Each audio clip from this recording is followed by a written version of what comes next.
What is up, everyone? Welcome back to another video here on Sosa MMA. Today we are going to be breaking down UFC Vegas 89, Namajunas versus Ribas, which just went down. Spoilers, obviously. We are going to go through the main event first and then work our way up the rest of the main card after that. And honestly, as an overview, this was supposed to be kind of a terrible fight night card, and on paper it is. Like, there's no name value and none of these fights really have any stakes at all in their divisions for right now, but it delivered with this main card and really the prelims throughout being pretty entertaining. So like I said, we're going to get started with the main event where Rose Namajunas won. And this was a decision victory for Rose Namajunas. This was her second attempt at winning at flyweight after having obviously lost her belt to Carla Esparza. She came up short against Manon Fiorot, but she did have an injury very early into that fight. I believe it was a broken finger, and that hindered her performance, obviously, in that fight.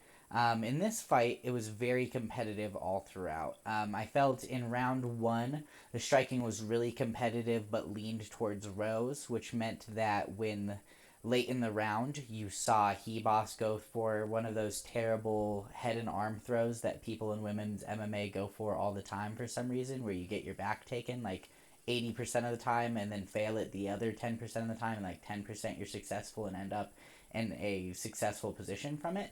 And she got reversed from that, obviously. But you also saw her land a beautiful trip, not only in this round, but also later in the fight, which Rose was able to reverse with ease. Rose looked clearly the better fighter on the ground, which was surprising. Obviously, we know that she is pedigreed on the ground, but you would have thought Ribas had that advantage going into this fight, which she definitely did not. As Rose was never in any compromising situations on the ground, except for this headlock that you can see her in here, but even this didn't lead to really significant damage or offense in any way for Ribas. It was just the most success she had with those garbage throws that you should never do unless you like getting your back taken for some reason. If getting your back taken is part of your game, then these throws would actually be an incredible thing to add to it, because that's kind of the main outcome of them there. So round one I gave to Namajunas. In round two, I felt like we were seeing a lot more success from Ribas landing her low kicks, and also landing on the feet with spinning kicks to the body, and sometimes with her straight attacks as well. But largely in the second round, I felt like Rose was dictating the terms of engagement with her rapid footwork, and she kind of took over control of the round from there, mostly because of, again, a terrible head and arm throw, which she got a lot of top control on, and every time she got top control, she was able to maintain it early in this fight. Moving into the third, you saw another. This was the throw I was talking about earlier, but I think there might even be another one that I wasn't remembering in like four, probably four. I don't know if it was in five. I don't think there was much grappling attempts from Ribas in five. But she also succeeded with the head and arm throw in round three here. But like I said, she didn't generate significant offense off of this, but she was able to generate some pretty nice ground and pound at a later point in this round after this point. And none of it was like near fight ending, but with how scrappy she was on the feet prior to it, even though Rose won it, she was able to kind of get it back here. And so I scored this round for Ribas, which I also scored round four for Ribas, main reason being that she looked a lot fresher, and because of that, she was catching Rose as she crashed a lot more often. So I felt like she was getting one or two for every one that Rose got. And while Rose was able to secure a takedown later in that round, she didn't really do anything significant with it to where I felt that it made sense to give Rose that round. But I did see some people disagreeing, and I feel like where the decision goes largely comes down to this round. If you scored it for Ribas, then it was likely that you would have scored it for her. But if you scored it for Rose, then it's likely Rose won the fight. I felt that in round five, Ribas largely was the one in control of the action. Rose kind of coasted through a lot of this round, in my opinion. and she was landing for sure, but the volume spoke to Ribas's side, and Rose wasn't landing enough powerful shots to where the volume that Ribas was putting out wouldn't have won her the round already. But then you also have the most damaging strike of the round, in my opinion, being a right hand landed from Ribas towards the last 10-15 seconds of the round, which secures her that round clearly, in my opinion. So I did score this 3-2 for Ribas, and I do stand by that. But I don't think it's a robbery. The fight's too close to call a robbery. You could easily give those first 2 rounds to Rose or Ribas. I saw one person with a scorecard for Rose that was 30-27 going into the fourth, and I saw somebody with the exact opposite for Ribas.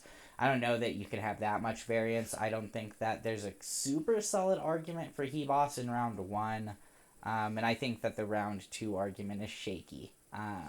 But I feel like giving this to either girl is fine. And it was a pretty entertaining fight. It wasn't the best women's fight of all time. There was a bunch of poor decisions from Ribas that put her in poor positions on the ground. And Rose was never able to generate, like, awe-inspiring ground offense where you were on the edge of your seat thinking Ribas was going to finish. There was no really close submission attempts. There was no moments of either person getting rocked.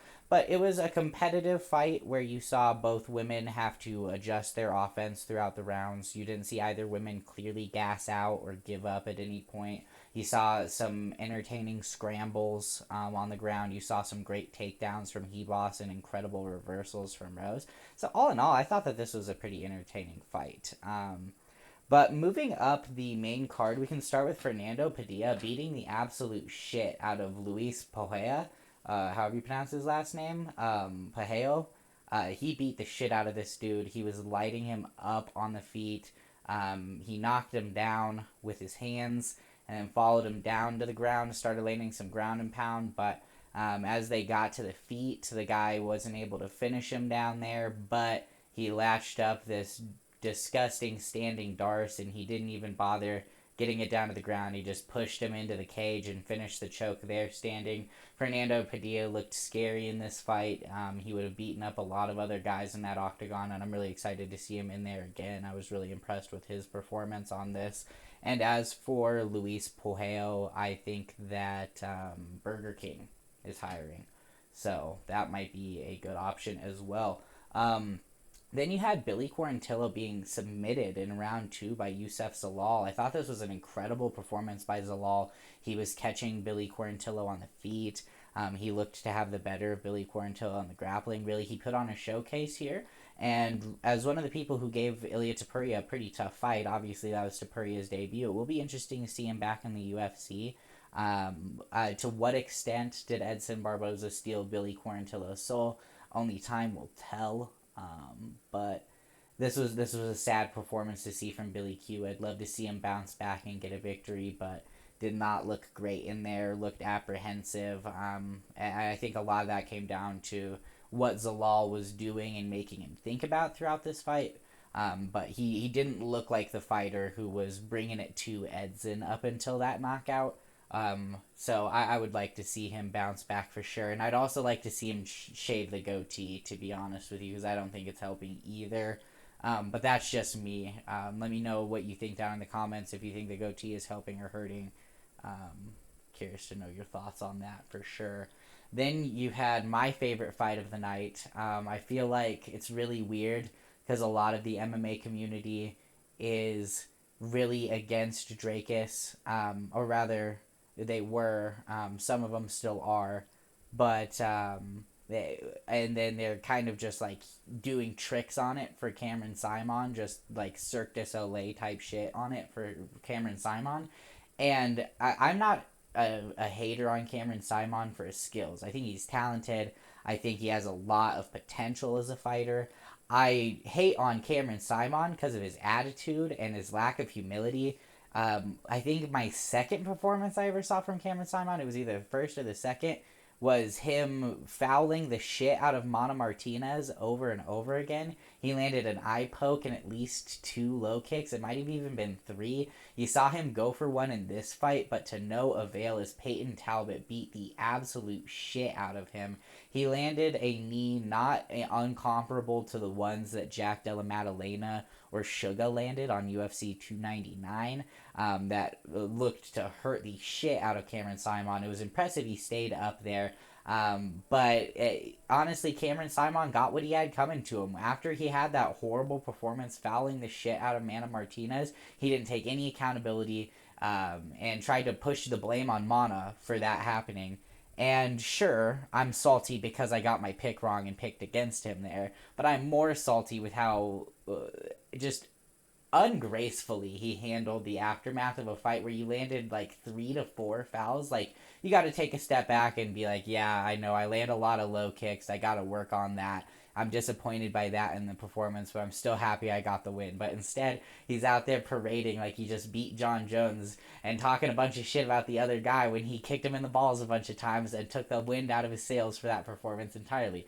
Am I saying Mana Martinez would have beat him if he didn't kick him in the balls? No. Cameron Saaiman was winning that fight. He would have won that fight regardless. But you have to handle things with grace, and if you don't, then karma's going to kick you in the ass, and that's exactly what it did. Is it sent Payton Talbat to butcher Cameron Saaiman on the feet. Cameron Saaiman didn't do anything in this fight. He didn't generate any offense against Payton Talbat. He didn't land any shots that had me thinking like, whoa, you know, like early in the first, he was striking competitively with Talbat to some degree. Talbat was certainly getting the better of it, but Cameron Saaiman wasn't getting his ass beat like he did throughout the second half of the first round and going into the second round.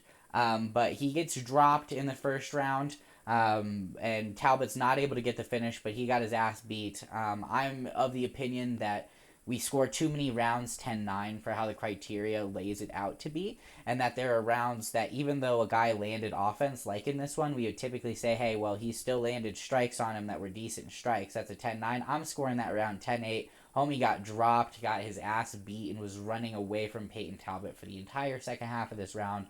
And what was the consequences of it? Right at the second round, you see Saaiman try and close the distance against Talbat, get caught with a nasty check hook and put on his ass, and Talbat closed out the show. He remains undefeated, and fraud checks Cameron Saaiman again. C-Rod did it the first time. Don't give a fuck that C-Rod missed weight for that fight, by the way, because I would be happy if he missed it by 20 pounds for fraud check Cameron Saaiman. Fuck that fucking loser. Glad to see him lose this one. And honestly, I'm not going to continue to remain a Cameron Saaiman hater. If he takes some accountability, comes back more humble, stops kicking people in the balls every single fucking fight that he has, and comes back a better person. If he does, then I'd love to see Cameron Saaiman succeed because I think he's a great prospect from an underdeveloped region of the world when it comes to MMA. Let's move up the card. Edmund Shabazian getting it done. He was getting his ass beat by AJ Dobson. Dobson's hands looked way too fast for him in the early goings of this fight. He caught and stumbled Shabazian a couple of times, but Shabazian got that dog in him. He landed one. I don't even really know what it was that he landed. It looks like a right landed before, but it didn't look like he hurt him, and then he like winged on a left hook, and it didn't really look like it hit him like hard at all or like clean, but he starts stumbling back and Shabazian stormed him afterwards. So whether he was actually hurt, just stumbling, which strike landed, Shabazian did exactly what he needed to do as opponent stumbled back towards the cage, swarmed him with brutal ground and pound, and got it done in round one. So I think all of Shabazian's knockout wins come by round one, if I'm not mistaken on that. But yeah, crazy. You do not want to be swanging and banging with Shabazian unless you got a crazy chin or more knockout power than he has. And unfortunately on this night, AJ Dobson had neither of those. So not a terrible performance from Dobson. I thought he looked really good right up until he didn't. So that kind of sucks for him. It was a total momentum shift, but you love to see it for Edmund Shabazian. Be cool to see him string together a couple wins. He's still young too. Feels weird because I feel like he's been around for forever, but he's still a young guy, so he could definitely put some stuff together. Then let's talk about this co-main event, but let's not talk about it for too long because it was a heavyweight fight that went to decision. Carl Williams looked great. Sometimes whenever he got rocked, he looked great because his takedowns were flawless, and he managed to just dominate Toph on the ground. There was one qualm I had with Laura Sanko's commentary, which is odd because I normally really enjoy her commentary, and that was that she said of one time when Justin Taffa actually had some pretty technical and methodical work getting back up to his feet, that he was just Derek Lewising it and just getting up, which I didn't really agree with from a technical standpoint, because Derek Lewis's powers in that realm are a little bit more mystical than that of Justin Taffa, and that showed itself here too. Obviously, Derek Lewis couldn't just stand up enough to beat Jailton Almeida, but nor could Justin Taffa to defeat Carl Williams, who was able to not land really any of the best strikes on the feet. He was still landing on the feet, but he dominated Toph on the ground. Got this one done by unanimous decision. So let me know what you guys thought about this fight night. What was your favorite fight down below? Who do you guys want to see these guys fight next? Leave a like if you liked and sub for more. Thank y'all and peace.